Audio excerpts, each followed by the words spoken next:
Olá pessoal, tudo bem? Aqui é Marcos Leão, minha voz do além. E aí, pessoal, como vocês estão? Mais Ô, um Calunga gente, Responde, hein? pera que eu não vou falar, eu falei em cima dele, vou deixar vocês ouvirem a voz dele de novo. Vai, Israel, voz do além. E aí, pessoal, tudo bem? Mais um Calunga Responde. Tamo junto. Ô, gente, eu não devia falar não, mas eu tô tão feliz de ele ter voltado. Ele vai ficar convencido, eu sei disso, porque já é, mas eu tava muito triste sem ele aqui. Nós dois aqui é muito legal. A gente só arruma confusão, né, mano? Bom, pessoal, olha só, a tal da Inês continua repercutindo, mas eu prometo que hoje eu não vou falar dela, não. Eu só vou ler duas mensagenzinhas que estão aqui, que parece ser, parece não, é a cara do Calunga Responde. Só vou achar aqui, ó. Essa aqui é da Cristiane Rose Gregório. Olha o que ela escreveu, gente. Marcos, esse programa deveria ter um alerta. Eu quase morri engasgada de tanto rir. Pois eu estava jantando enquanto escutava as suas explicações sobre o popular ditado sobre Mateus, que não é Mateus. E aí foi. Cristiane, a gente riu de você rindo, né? Eu e Israel. E tem uma outra aqui também que eu achei o máximo. Quer ver que legal? Olha, a Fátima Perdigão é lá de Portugal. A gente tem muita gente de Portugal assistindo o programa. E ela falou: lindo, parabéns, sou portuguesa e me sinto orgulhosa pelo Marcos contar tão bem a história de Pedro e Inês. Gratidão, né? É uma história linda e ao mesmo tempo muito triste, de amor, é mesmo. Faz assim, inveja Romeu e Julieta, né? Outra também que eu achei legal, Marcos, fartei-me de rir, adorei isso aqui, com essa entrada, aquele bate-papo. Agora essa eu achei legal, foi a Rejane. Putz, minha infância foi destruída agora. Cresci ouvindo o ditado errado, de onde veio esse Mateus. Rolei de rir, Marcos. Essa é a Rejane. É muito engraçado isso, gente. Minha infância foi destruída. Ai, gente, mas essa é a cara do programa, tá? Se o programa não tivesse essa característica, nem eu, muito menos o Calunga, estaria aqui. É bom rir, ter essa leveza, falar do jeito que a gente quer, né? Porque, não sei se vocês sabem, mas aqui vocês se apresentam do jeito que quiser. Não tem aquela coisa do senhor, voz, aquele trem, aquela chatice. Gostei demais disso aqui. Devem ter outros aqui, mas infelizmente eu não posso, não tenho tempo para ler, não é que eu não posso, né? Mas tem uma coisa aqui muito legal que eu quero compartilhar com vocês, que eu achei interessante da gente conversar. É Benê Elke. Meu nome é Benedita, o Benê é apelido, né? E ela é de Montevidéu, no Uruguai. E ela faz uma pergunta bastante interessante, que é a seguinte: o que fazer quando temos pesadelos recorrentes? Como analisá-los ou saber se são ataques espirituais? Obrigada. O Benê, se me permite chamar assim, né? Já que você colocou aqui, Benê, essa sua pergunta é interessantíssima e por mais que eu deseje assim responder a você se é aquilo ou deixou de ser, se é isso ou aquilo, qual é o significado, eu acho que o mais sensato é você verificar como esses pesadelos interferem no seu dia a dia, no seu cotidiano. Porque se isso te fez escrever, é sinal de que algum desconforto você esteja vivenciando no seu dia a dia, fruto desse sono conturbado que você vive. Você diz que é recorrente, mas certamente não são todas as noites, né? Mas mesmo que não seja, se está gerando em você desconforto, é uma relação complicada com as coisas que você tem que realizar no seu dia a dia, né? Trabalho, família, essas coisas que a gente faz 24 horas por dia, o mais sensato é você buscar ajuda, né? E ajuda, aí você vai ter várias possibilidades. Mas eu acho que as duas mais importantes nesses aspectos é uma ajuda psicológica e uma ajuda espiritual. Tá? E nenhuma dessas anulam uma e outra. Elas podem andar em paralelo. Então, uma ajuda profissional, um psicólogo, alguém que trabalha com essa questão dos distúrbios do sono, que possam trabalhar as questões que dizem respeito à sua emoção, seu sentimento, aquelas coisas que você não está conseguindo equacionar no dia a dia. E você vai estar estranhando eu estar dizendo isso, porque certamente algumas pessoas falariam para você assim de imediato: é obsessão, é problema espiritual, vai para o centro espírita. E nem sempre é isso, né? Podem ser questões que você não esteja equacionando direitinho, organizando no seu dia a dia, e quando você dorme, o seu inconsciente joga para fora em forma de informações distorcidas que você entende ser pesadelos. Então, se for somente isso, certamente um profissional na área da saúde que lida com as questões da mente e da emotividade vai te ajudar a equacionar essas coisas, a mudar algumas questões que porventura estejam na sua vida cotidiana, que você não está dando conta de levar de uma forma apropriada, e a sua mente trabalha isso de maneira a apresentar imagens que você diagnostica como pesadelos, sendo perseguida, monstros e todas essas coisas que nos amedrontam e nos tiram do eixo. Pode ser. Né? Mas para que você tenha um entendimento real disso, é necessário que você busque um profissional.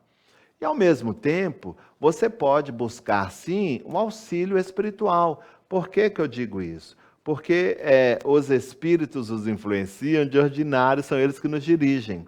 E nós estamos cercados por uma nuvem de espíritos no nível moral igual ao nosso ou pior.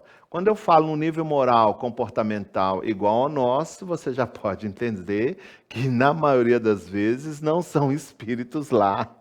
Grande coisa, não. Apesar da gente já ter conquistado alguns valores positivos, a gente ainda põe fogo no parquinho, como diz aqui no Brasil.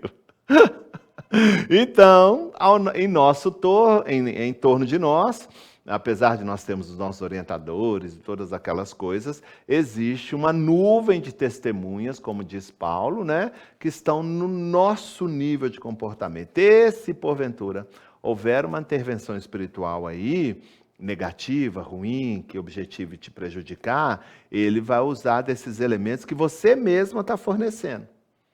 Que você mesmo está dando condições para que isso aconteça, porque eles não têm condição de criar nada que já não exista em nós, certo?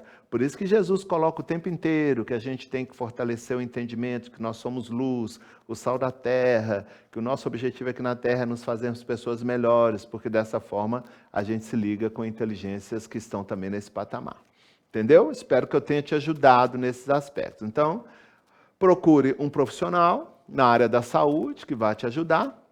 Juntamente com ele, você vai construindo toda uma estrutura de reavaliação das suas emoções, da sua maneira de ver a vida, do seu comportamento rotineiro, cotidiano, que pode ser, inclusive, como eu disse, a válvula mestra, né, que está desencadeando esses desconfortos em forma de imagem vividas enquanto você dorme. E procure também uma instituição espírita, espiritualista, que possa te ajudar também a refazer os seus princípios, do ponto de vista ético e moral. Tá bom? É isso aí. Feito isso, nós vamos então passar a palavra aqui para o dono do programa, que é o senhor...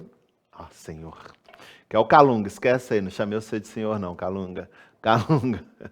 Sai daí não. Ó o óculos soltando de novo. Eita, Marcos.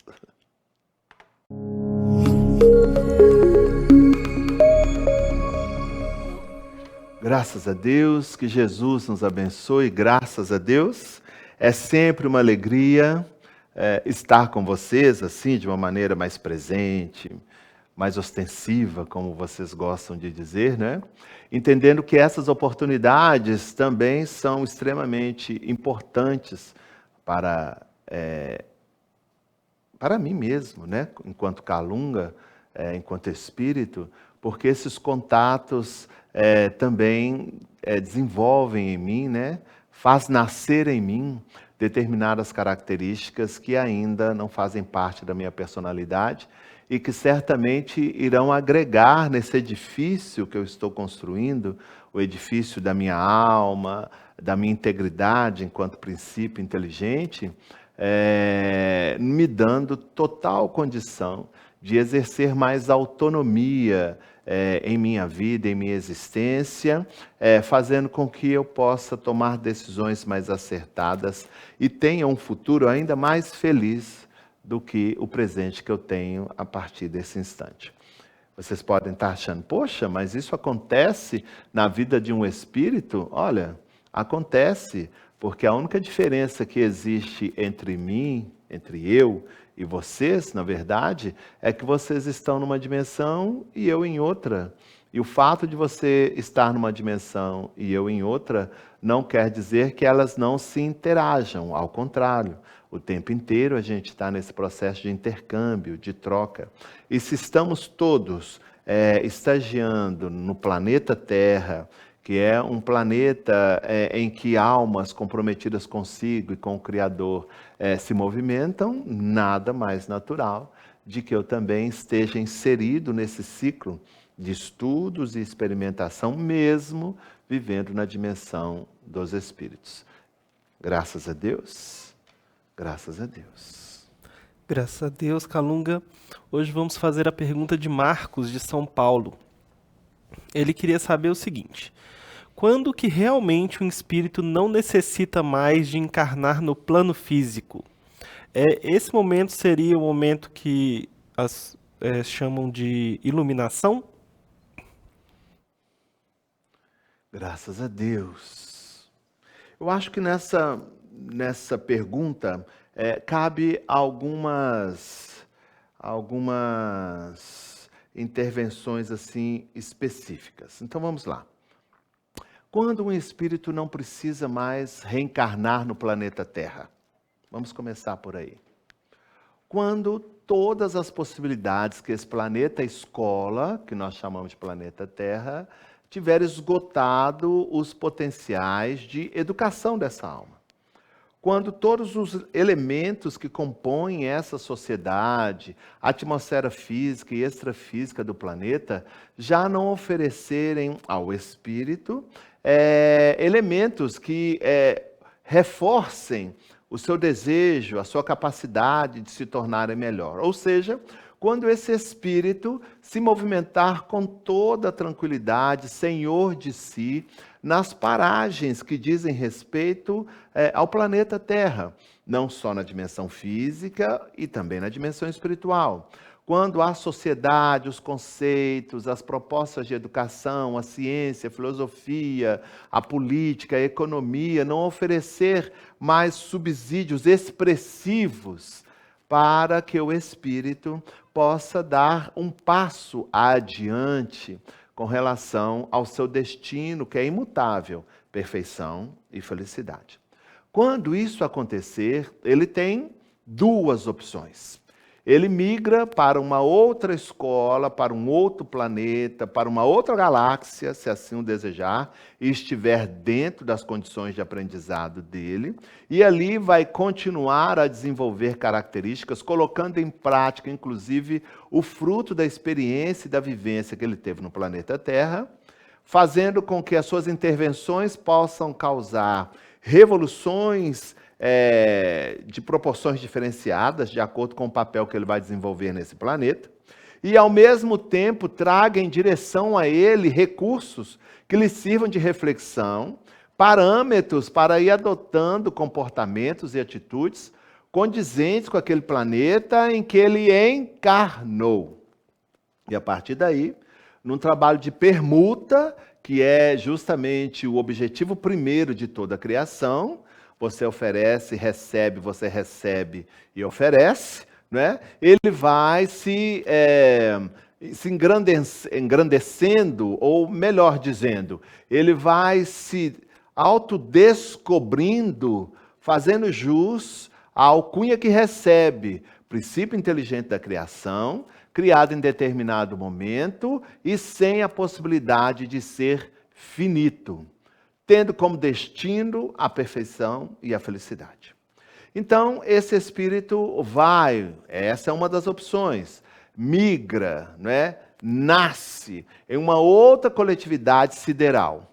E ali, entranhado psiquicamente, organicamente, socialmente, ele se apresenta àquela sociedade em atuação constante, dizendo, olha, eu tenho essas capacidades de realização, eu vou intervir dentro das experiências salutares que eu tive da escola de onde eu vim, que é o planeta Terra, e espero receber de vocês, e vai receber, né, elementos que possam engrandecer ainda mais a minha alma, o meu espírito, o ser pensante que eu sou.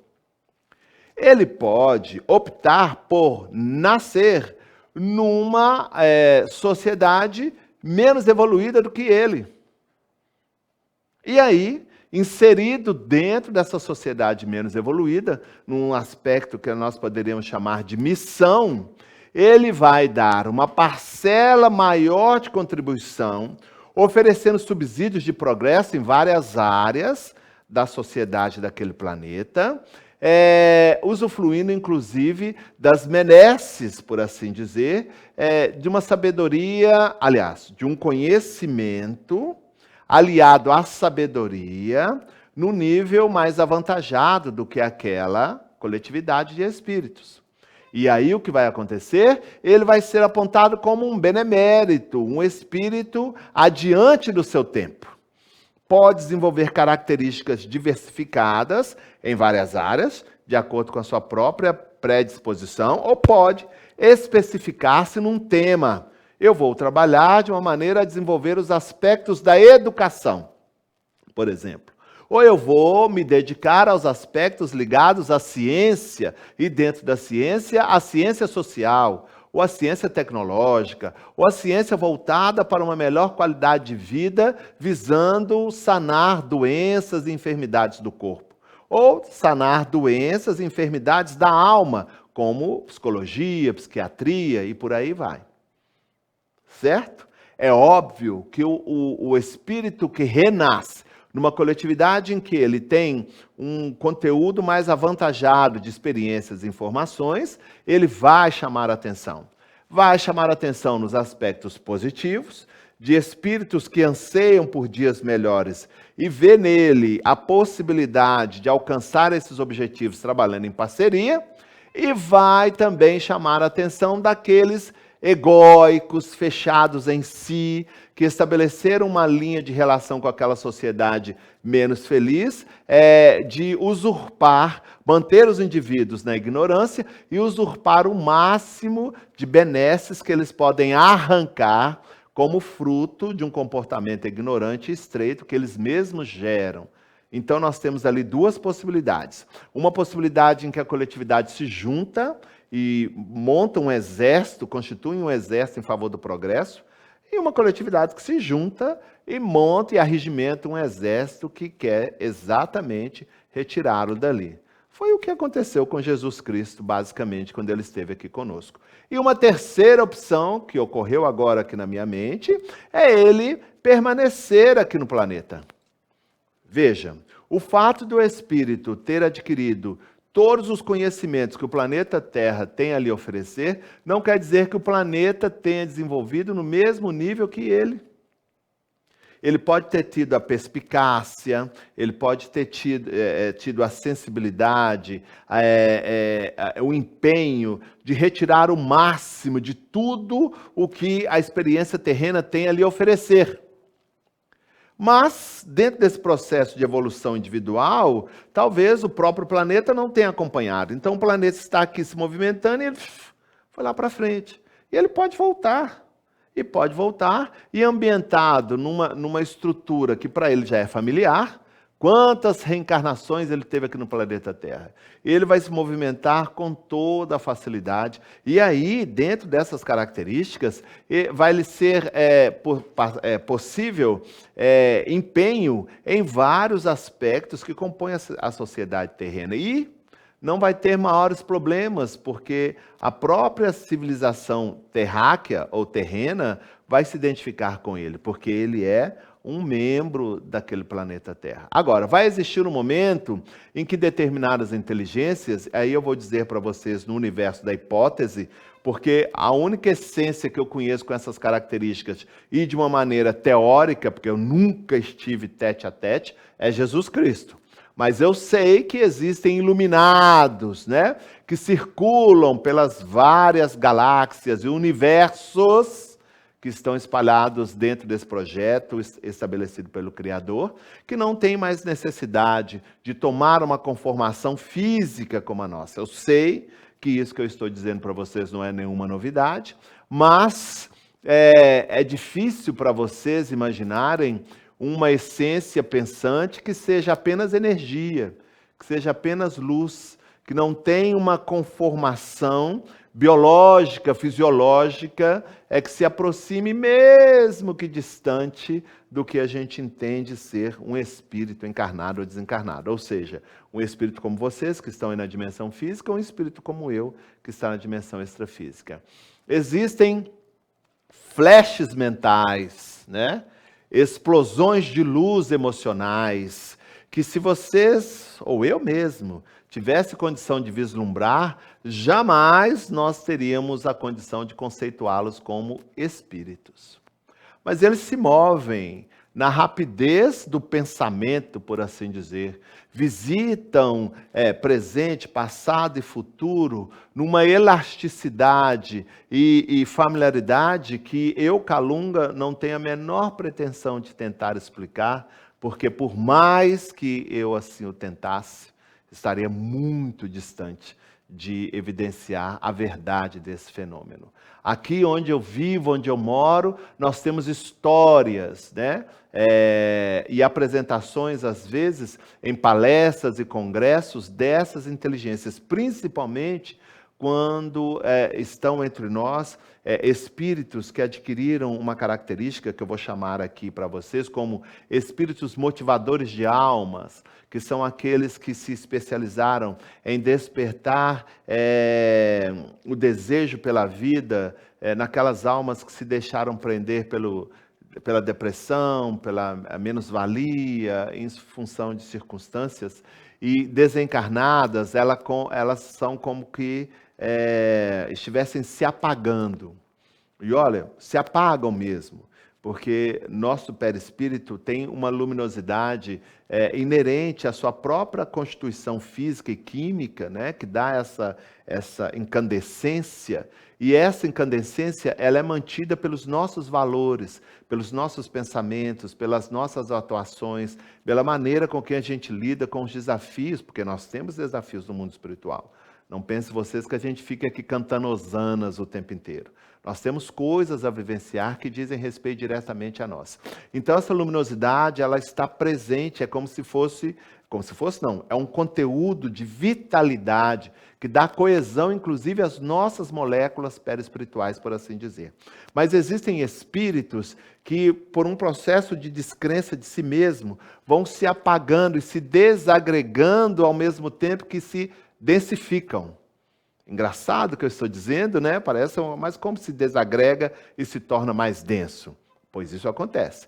Desagrega-se das composições, dos liames que fazem a estruturação do corpo perispiritual, porque ele é a junção de vários corpos, e ao mesmo tempo esse distanciamento dessa estrutura perispiritual desses vários corpos, ao mesmo tempo que ela acontece, elas vão se adensando, tornando inclusive, dificultando inclusive o contato do princípio inteligente a estruturas especificadas que eles precisam atingir, como corpo mental, corpo emocional e assim por diante. E dessa maneira, o desequilíbrio se torna muito mais intensificado. Então, existem esses espíritos motivadores de alma, que além de conhecerem os aspectos ligados ao magnetismo e trabalharem de uma maneira consensual, né? Porque tem que haver o interesse daquele para o qual a terapia vai ser direcionada, porque senão nada ou muito pouco a gente vai poder fazer.